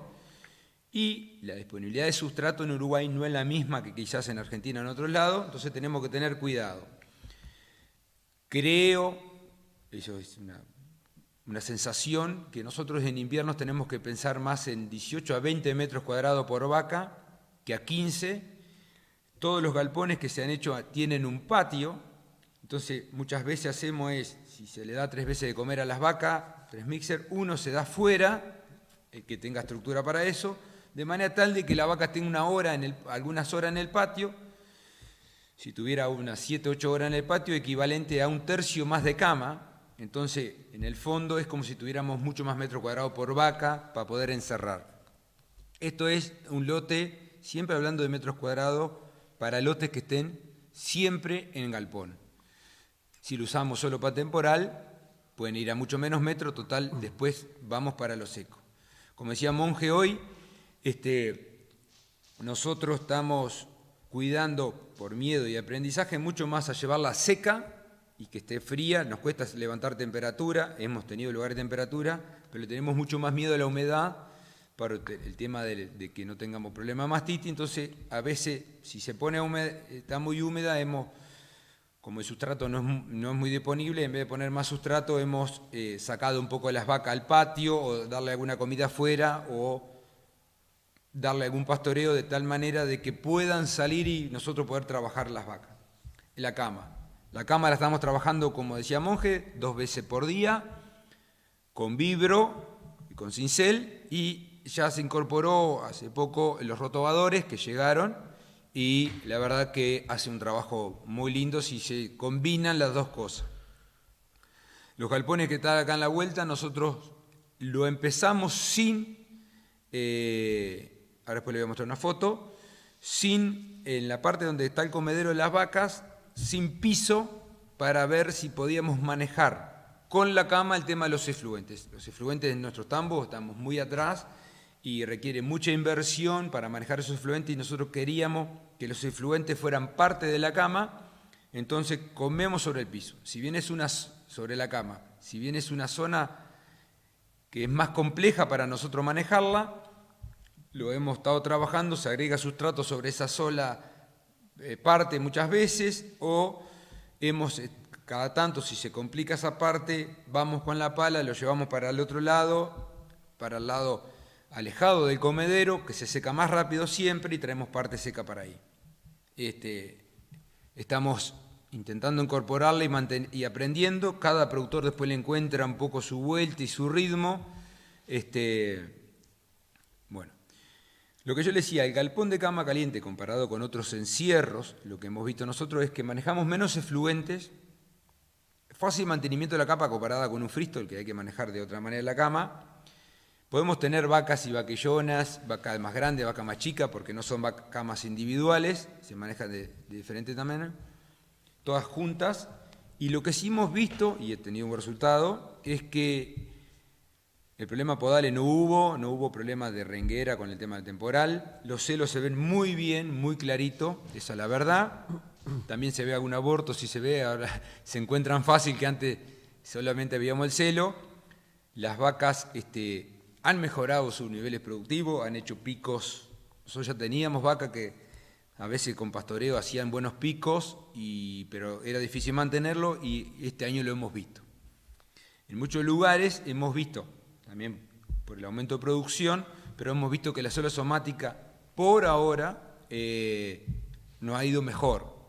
Creo yo, hemos todavía mantenido la cama, estamos con siempre con temor, pero la verdad que nos ha hecho muy bien. Y la alegría del productor es el día que llueve y hay un temporal que antes no sabían dónde poner las vacas, que se despertaban de noche, siempre el cuento de llueve y no me duermo más, a ver a dónde armar los pastoreos mañana. Esto nos da una tranquilidad, nos da una estabilidad en el sistema y por ese lado vamos. Los sustratos que estamos trabajando acá en Uruguay, que no es tan fácil de conseguir, es cáscara de arroz. Bien, en un principio Monje decía, no es el mejor de los sustratos, pero hay facilidad para conseguirlo, nos da en algún porcentaje de la cama, nos da como que se airea mejor, es un material fácil de manejar, no hace terrón, por su estructura no es un carbono que esté disponible, no absorbe agua, pero igual se está utilizando, es un producto que hoy se consigue algo así de $65 la tonelada puesto. El otro que se está usando y lo que está haciendo es combinarse con ese retornable fino, es un producto que sale de UPM, de cuando ellos ingresan los troncos. Ese retornable fino a veces viene un poco húmedo, pero es un producto también muy bueno, en valores similares a la cáscara de arroz, se está consiguiendo bien.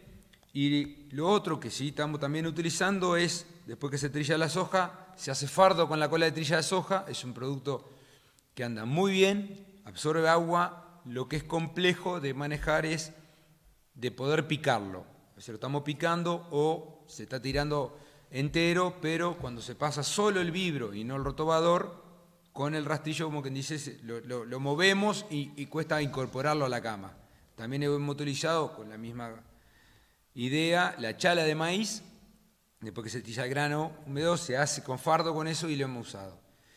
Y acá puse limpieza de tambo. Limpieza de tambo en realidad lo que quise decir es, hemos hecho limpieza de lo que está alrededor del tambo, los nocheros, alrededor del comedero, que siempre tenemos esa pila de tierra, la hemos ido amontonando en aquellos lugares que se había decidido ya hacer el galpón. Eso se calentó, se hizo compost y eso lo incorporamos como base para arrancar. Porque lo que yo le decía anterior, nosotros tenemos que arrancar con cierta altura, como decía Monje, para poder lograr ese proceso de compostaje, y solo con los sustratos anteriores nos cuesta dar una altura. Acá lo que hemos hecho es, antes de hacer la obra civil que yo le ponía hoy, es sacamos de lo que es el horizonte A, se le pasa algo para aplanar de manera tal, dependiendo del lugar, para elegir y para que no nos entre agua de abajo, para que no se humedezca el agua, que todo lo que se humedezca la cama sea por orina o por bosta de la vaca. Los galpones acá lo hemos hecho, con plaza de comida al medio, con el callejón al medio, y la mayoría de lugares se ha hecho con una sola fila, largos y finos, que hemos visto que es como mejor los trabajamos. A los lados tiene 4 metros como entrada y una inclinación al medio para que se escape el aire. Y hemos puesto la fila comederos al sur. En Colonia las tormentas vienen y llueve con viento del sur, entonces nosotros, el lado donde está el comedero, se le hace un alero para el mixer, y entonces lo que si se moja de ese lado, solo se moje el callejón del mixer y no la cama. Y por el otro lado de la cama, que es la parte que se seca más, le entra el sol, todo en invierno le entra sol, en verano va a estar el sol más alto y va a ser sombra. Después la vaca busca para comer, lo que yo le decía, la parte del comedero se pone un poquito más fea, pero los centros, o sea, los palos acá se ponen cada 6 o 7 metros. El primer centro la vaca no se echa, la vaca busca el lugar seco y se va a los siguientes centros a echarse. Acá lo que le quiero mostrar con esto, estos son datos del Grupo Crea Conchilla, pasado por Carlos Lemer. Son 2 tambos de ese grupo. Lo que quise mostrar acá son 2 tambos con las vacas ordeñas similares, uno tiene 270, el otro alrededor de 220, donde ellos tenían solo el lote de punta encerrado. ¿Qué es lo que vimos? Ese lote de punta encerrado se le dio dieta de encierro para que hagan un pico. Entonces quisimos sacar algunos números para ir comparando con el promedio de los 5 años anteriores. Dice 2015-2019, son 5 años de promedio que se tiene estos datos, que Carlos levanta todos los meses y se hace un cierre anual, donde ahí es interesante para ver, pudimos ordeñar este año algunas vacas más, quizás todos los tambos capaz que lo hicieron, porque hace años que se viene con buena reproducción, y este año fue en invierno seco, le decía, que también es un dato que quizás sin galpón los tambos anduvieron bien, pero en esto puntualmente para mostrarle, nos dieron 3 litros más, algunos 2 y los otros litros más. En el que dice 26 litros, saqué enero y febrero para el promedio y para el 2020 porque hubo algún problemita en los primeros meses y no lo quise agregar para el análisis. En el otro sí está todo de enero a agosto. Como son pocos meses nos podíamos ver el número para un lado o para el otro. Nos dieron más litros. Por supuesto que la grasa y la proteína nos dio mayor al tener más litros, pero también hemos visto que este sistema, al hacer una dieta TMR, nos da estabilidad en los sólidos y eso nos da mayor cantidad de grasa y proteína por vaca por día. ¿Qué vimos? Dijimos, bueno, si encerramos las vacas en el lote de punta, le dimos más hilo. Nos dio que en realidad dimos menos hilo en los dos casos. ¿Por qué? Lo que en realidad pasó fue que redireccionamos nuestra reserva para el lote de punta y el lote cola, al liberarse del campo, pudo comer más suelto, las vacas secas, que a veces siempre le daba silo, y a la vaquillona, que se le daba silo, tuvimos posibilidad para poder salir a comer solo a pasto, y así mismo nos pasó con la ración. Los kilos de ración nos dio muy similar a los años anteriores, siendo que las de punta comían muchísimos kilos de ración, pero el cola comió muy poco. Y las vacas que hacen el punta, hacen un pico de producción, después siguen dando buena leche con poca comida si el pasto es de calidad.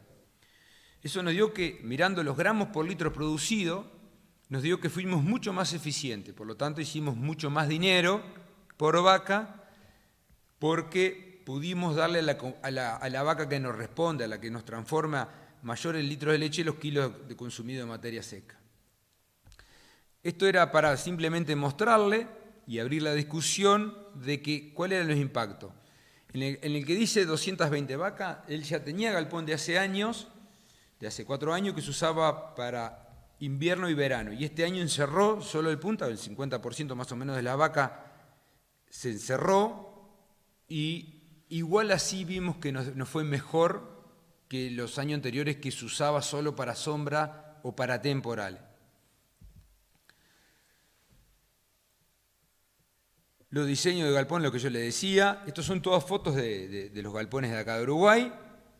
Este que está acá es el que tiene el callejón al medio. Este que está acá, esta ala va hacia el sur, donde está el callejón donde está la calle del Mixer, y bueno, así es lo que vemos.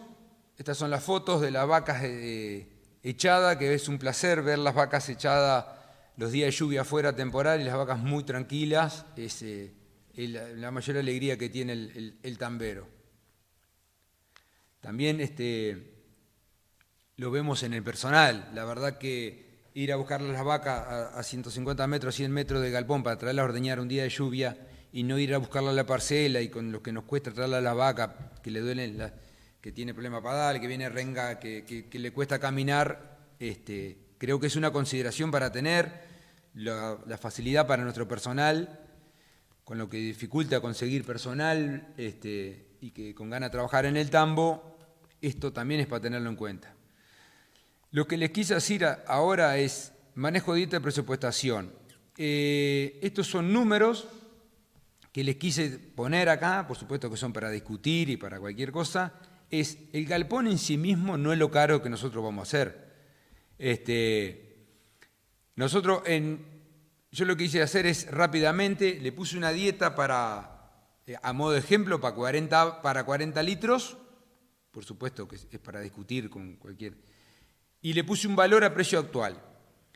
¿De cuánto precisamos? El silo maíz, el grano lo tenemos que tener en un momento del año, después lo que es soja y todo lo demás se compra, se puede ir comprando todos los meses y los silos de pradera se pueden ir haciendo. Eso me da que para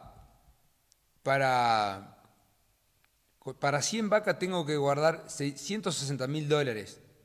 No es para asustarlo, pero es un cálculo que hago que si hoy hablaba de $300 para hacer el galpón, 1.600 de comida guardada. Nosotros ya damos de comer, o sea, es agregar un poco más o, si hago galpón puntualmente, sustituir lo que daba de comer de pasto, esos 7-8 kilos, con silo de pradera o con lo que sea. Acá simplemente es una cuenta porque si bien asusta el número de lo que tenemos que tener guardado, si esa vaca que le damos una dieta para 40 saca 35 litros, al precio de 28 centavos le puse acá, nos va a facturar $367.000. Con un costo de alimentación de un 45-50%, que es lo que nosotros tenemos como objetivo, y le puse un porcentaje del 10% de sanidad y reproducción de costo, mano de obra y mantenimiento de un 20%, anda siempre hablando de 8 litros, que es lo que nos sale una vaca, los sueldos y la luz y gasoil, nos sale 8 litros por vaca por día, nos deja un margen del 20%. En el pasto nos puede dejar un poco más, un poco menos, lo que esto siempre igual, nos da una estabilidad. No es que la vaca que siempre tiene galpón dé 35, pero sí la vaca que voy a encerrar, la que dé menos, saldrá para un lote de cola o irá para otro lote, pero apuntamos que si le damos para 40 litros la vaca, 35 litros, intentemos hacer ese promedio. La verdad es poner a disposición para que quiera ver, sé que con la pandemia a veces para salir es complicado. Tenemos a Monje en línea y la verdad que todas aquellas preguntas que quieran hacer están disponibles. Bien. Me están llegando algunas acá. Sí, perfecto.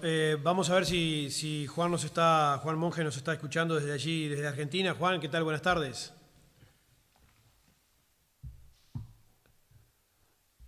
A ver si lo tenemos a Juan en la línea, si no ya vamos a ir ahí. respondiendo alguna Sí. de las más locales, mientras lo tenemos a Juan aquí por... Bueno, yo tengo, ¿tú tenés alguna? No, dale, tengo algunas para Juan. Bueno, me llega una que dice, ¿qué opinión tienes sobre el sistema de donde las vacas permanezcan un periodo adentro del galpón, ejemplo verano temporal, y lo habíamos dicho hoy, luego salen a pastoreo? ¿Qué pasa con la cama? ¿Cuánto tiempo aguanta sin recibir aporte de nutrientes? Les puedo decir la experiencia de nosotros hasta que Monje pueda conectarse. Nosotros hemos estado hasta... ¿Lo tenemos ahí? ¿Lo tenemos en línea, Juan? ¿Nos estás escuchando? Yo los escucho bien. ¿Me escuchan ahí? Bien, te escuchamos perfecto. Bien. Monje, no sé si, Juan, ¿cómo te va? No sé si escuchaste la pregunta que acabo de que nos llegó. ¿Me la podés repetir? Sí, cómo no. ¿Qué opinión tienes sobre su sistema donde las vacas permanezcan un periodo adentro del galpón? Ejemplo, verano, la ola de calor, temporales y luego salgan a pastoreo. ¿Qué pasa con la cama? ¿Cuánto tiempo aguanta sin recibir aportes de nutrientes? Si podemos sacar las vacas durante un periodo dentro del establo, básicamente la cama se va a secar, va a perder la humedad y va a bajar la tasa de compostaje por falta de humedad. Con lo cual eso no va a afectar en la cama en sí por la falta de nutrientes. Cuando volvamos a poner las vacas dentro del establo, la humedad que van a aportar esas vacas va a reactivar el sistema en definitiva, para que arranque nuevamente. Entonces es como reducir la carga y el balance de agua en definitiva, ¿no? Bien, Juan, otra pregunta que llega por acá. Con respecto a la calidad de la leche, ¿qué pasa con las células somáticas? Mira, todo lo que hemos visto, lo que veníamos viendo de los trabajos internacionales que teníamos de Estados Unidos y demás, principalmente uno de los principales cambios, yo veía que Matías ahí mostraba los datos de producción de leche, porque uno siempre espera más litros, porque en definitiva es lo que paga la cuenta. Pero uno de los aportes principalmente que siempre veíamos que las células somáticas bajaban mucho, ¿no? Y es algo que sí hemos visto acá en Argentina. Yo siempre lo muestro en la presentación, algunos casos que tenemos puntuales. De hecho, los grupos que han venido de Uruguay hemos visitado algunos establecimientos, casos inclusive sin cemento, donde la vaca se para a comer y bajar de sistemas que normalmente tenían 400.000 células en el pool de leche, ¿no? O sea, eso involucra vacas dentro del galpón y vacas afuera. Hoy están en promedio abajo de los 300.000 células, hablando, ¿no? Con solamente un 45-50% de las vacas bajo galpón y el resto en los sistemas de dry lot que tenemos acá, ¿no? Eso, la célula somática se ve bien marcada a la baja. Las bacterias es un poco más fluctuante porque depende mucho más de otras cuestiones. Vemos que hay más influencia de lo que son las instalaciones, la rutina, más que lo que es en sí la cama, ¿no? Pero se ve muy buena calidad de leche en ese sentido. Bien. Acá la experiencia en Uruguay es que los tambos que hemos tenido en algún caso puntual, cuando la cama no arrancó bien, porque decía arrancamos en invierno y tuvo algún problema, también la ansiedad de querer meter las vacas, hubo algún tambo puntual que tuvo un caso de mastitis, después lo pudo corregir. En la mayoría que arrancó con más altura de cama y cuidando más bien de que se nos secara, Juan, de que sacarlas afuera, cuidando la humedad, porque se empezó en invierno, hemos tenido, quizás por el aumento de producción, pero no han bajado considerablemente la célula somática y no hemos tenido casos complicados de mastitis. Se nos enferman mucho menos y hasta hemos tenido alguna mastitis puntual al alzarse la vaca, como estaba con mucha leche. La discusión es si pasamos a triple o no. Acá siempre estamos con doble ordeño y un productor me decía, le doy menos de comer, prefiero que pasar a triple que requiere cierta parte compleja a nivel de personal, pero la verdad que hasta ahora hemos tenido mejores resultados que anteriormente.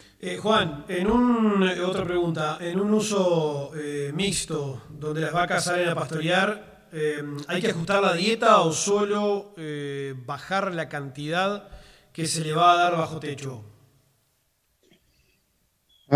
Esa es una pregunta mucho más dada para el área de la gente que hace nutrición y alimentación, que en sí relacionado con el tema del establo, ¿no? Por ahí Matías puede ayudarme un poco más en eso. Necesariamente vas a tener que hacer algún ajuste de dieta, seguramente si vas a pasar a una dieta más concentrada, como decía Matías, por el hecho de que vas a usar más forraje o más concentrado, ¿no? Sí, pero no, desde el punto de vista de la cama no tenemos, digamos, limitantes, más que nada por el sistema de comida, de cómo come que en sí de la cama, ¿no? Sí, cuando se sale a pastorear normalmente no podemos estar variando mucho las dietas porque requiere cierto acostumbramiento de ganado, pero normalmente cuando salimos a pastorear el aporte de proteína y de carga y de energía también va por parte del pasto, entonces a veces bajamos la proteína, que es lo más caro en Uruguay. La soja sigue subiendo, entonces muchas veces se sale a pastorear por poder bajar un poco el uso de proteína y abaratar un poco la dieta. Eso es lo ideal, pero no pasaría violentamente a doble pastoreo, pasaría más bien a un pastoreo e ir regulando y ser flexible pero no violento. Juan, un par de preguntas más. ¿Cuánto demora el ganado en acostumbrarse a este sistema? La verdad que horas.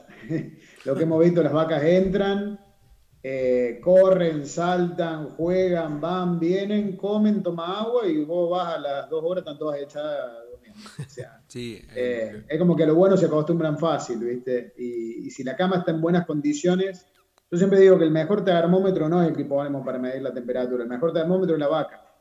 Lo que decía Matías es cierto, cuando la cama está feo vas a tener picos de mastitis, vas a ir y no vas a ver ni una vaca echada. O sea, cuando vos llegás, normalmente entre las 7 y las 9 de la mañana, a esa hora vos llegás y es un mar de vacas echadas. Y ese es el mejor termómetro, ¿no? Pero se acostumbran rapidísimo. Bien. Quizás la última por este lado, por lo menos, Matías. Sí. Y aprovecho que tengo a los dos, a Argentina y Uruguay, digamos. La inversión, Juan, en el caso de Argentina, por vaca, sabemos que es muy distinto de lo que se está haciendo acá en Uruguay, pero ¿qué inversión se maneja en Argentina por vaca para estos sistemas? Y hoy estamos en el orden, hoy hace varios años, siempre por donde le damos vuelta al número, estamos entre 2.200 a 2.500 dólares por vaca, más o menos. A ver, siempre voy por ahí a encontrar con algún productor y te dice, no, yo gasté 1.500 dólares o 1.800, pero bueno, esa también es una realidad nuestra de cómo funciona el tipo de cambio, la devaluación y demás, que es de acuerdo a cómo fuiste especificando, ¿no? la inversión. Pero cuando vos haces una proyección para un proyecto de inversión, hoy tenés que pensar en ese monto, en unos 2.000 a 2.500 dólares por vaca, dependiendo del tipo de estructura y el equipamiento que le pongas al galpón, ¿no? Un galpón techo de chapa y estructura hoy está alrededor de los 68, 70 dólares el metro cuadrado, para que tengas una idea. Sí, nosotros acá, por supuesto nos pusimos uruguayo y nos pusimos, sobre todo el lado... Le buscamos la vuelta. Le buscamos la vuelta, si bien es una estructura que va a durar menos años, estamos hablando de que un galpón hecho de techo de nylon, a los 4 años se arreglaba ese nylon y a los 8 hay que cambiarlo. Eso implica un 20% del que nos salió el galpón, el ponerle el techo de nylon. La madera, como es madera tratada, la estamos enterrando y con cemento, la gente que nos vende la madera dice que bajo techo va a durar 15 a 20 años. Se está peleando, y algunos ya lo han logrado, de que se asegure. Ya tuvimos una tormenta con granizo fuerte y nos pegamos hasta el susto, pero la verdad que no se rompen. Hizo algún pequeño agujero solo contra el palo, pero han resistido, y creo que la diferencia de poder hacerlo a 300 dólares en vez de a 2.000 nos da un poquito más de coraje para hacer el galpón acá en Uruguay ahora. Matías, si vos tenés alguna pregunta más para Juan, la hacemos ahora. Si no, tengo una para Juan que dice: ¿qué opinión te merece el uso de bacterias y levaduras para mejorar el proceso de compostaje? Bueno, si usas algo en la cama. ¿Cómo? Si usan algo de utilización de bacterias o levaduras para mejorar el proceso de compostaje. No, nosotros hoy por hoy no tenemos experiencia en el uso ni datos medidos del efecto. Al igual que en lo que es silaje, por ejemplo, también hay inoculantes para el compost, ¿no? Obviamente el silaje es un proceso anaeróbico, este es un proceso aeróbico, justamente lo contrario. Los inoculantes para compost existen porque vienen de la técnica del compostaje convencional, ¿no? O sea, principalmente que habrán visto los que han ido a Estados Unidos alguna vez o han visto que se compostan las pilas para utilizar en las camas de los Fristol, por ejemplo, ¿no? Entonces, lo que se busca es acelerar el proceso, básicamente. Puede ser algo interesante, es muy inespecífico por ahí el comportamiento, hay que ver bien el tipo de bacterias, no tenemos experiencia. Y el otro problema es, primero que nada, manejar bien la dinámica de la cama, que es esto que hablamos, respetar las variables de la cama, y yo creo que pueden llegar a ser unos catalizadores importantes, pueden llegar a ser unos microorganismos que en algún momento, por ejemplo, cuando perdamos la cama en esa apretada que tenemos y demás, y la queremos reactivar, utilizar un inoculante para acelerar el proceso de recuperar el calor podría ser interesante, pero no sabemos hoy en sí cuál es esa respuesta, cómo responde y demás. Pero yo siempre estuve interesado en ese tipo de pruebas. De hecho, en la universidad estábamos buscando bacterias para aislar y demás, pero bueno, está incipiente eso. Hay algunos productos comerciales, eso sí, del compost tradicional. Bien. Perfecto. Juan Monje, muchísimas gracias, muy amable por estos minutos y obviamente también por lo que fue la conferencia que nos diste y que bueno, que ni que hablar, que enriqueció muchísimo a lo que muchos productores de acá, de nuestro país, lo están viendo con mucho cariño, podríamos decir, al sistema y están con ganas de largarse al mismo. Muchísimas gracias, Juan. No, gracias a ustedes por la invitación y un saludo a toda la gente de Uruguay. Y bueno, esperemos tenerlos pronto por acá de vuelta cuando esto se pueda. Cuando nos deje cruzar, Cuando Juan. nos deje cruzar, muy bien. Tengo algunas preguntas que después te las hacemos llegar para contestarle, que te las mandamos, Se las mandamos después. te las mandamos por WhatsApp. Muchísimas gracias. Perfecto, muchas gracias. Matías, vamos cerrando de esta manera, ¿te parece? Sí, bueno, agradecerte a ti y bueno, a Juan por la presentación. Espero que se hayan generado más bien preguntas y bueno, invitarlos a ir a ver los galpones. Por suerte tenemos los productores, son abiertos a verlo y sacarse la idea, las dudas, todo lo que vean. Siempre le gusta ver cada uno y después cada uno lo va a hacer a la manera de él. Así que lo va a encontrar. Matías Pauletti, muchísimas gracias. Señores, hemos llegado al final de esta segunda jornada del ciclo de charlas El Tambo Avanza. La actividad en lo que tiene que ver con el tercer simposio de salud animal y genética continúa mañana. Mañana está la parte del curso de aspirantes a jurado en la mañana, una charla de calificación en la tarde, después el curso práctico que va a ser en el establecimiento del Molino de Horacio Rodríguez. Y mañana también en la tardecita a las 19:30 horas tenemos la jornada de reproducción Glandinex, que se va a transmitir en forma directa como lo estamos haciendo ahora, y ya después el viernes con todo lo que tiene que ver con la parte de la jura virtual. Nos vamos, hasta mañana, que pasen ustedes muy bien, muchísimas gracias.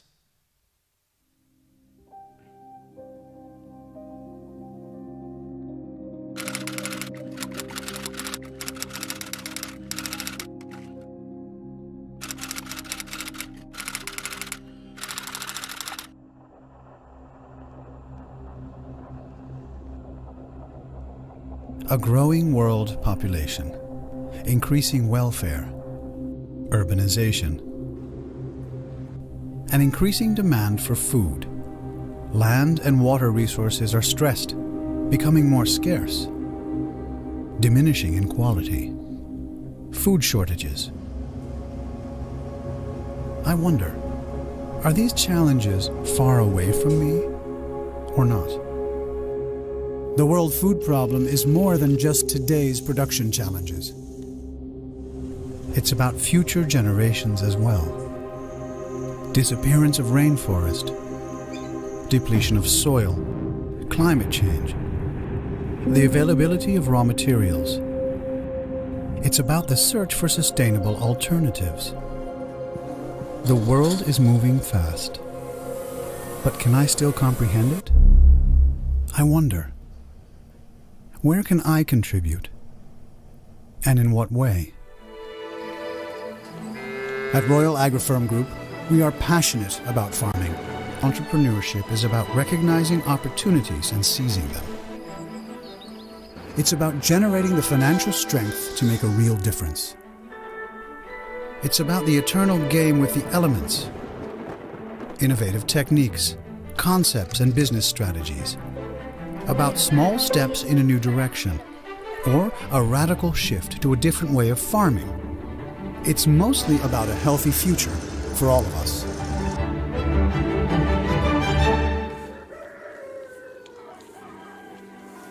What does really make the difference?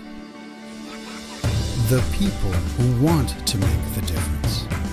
They are ambitious. They aim high. People who care about the future and take ownership.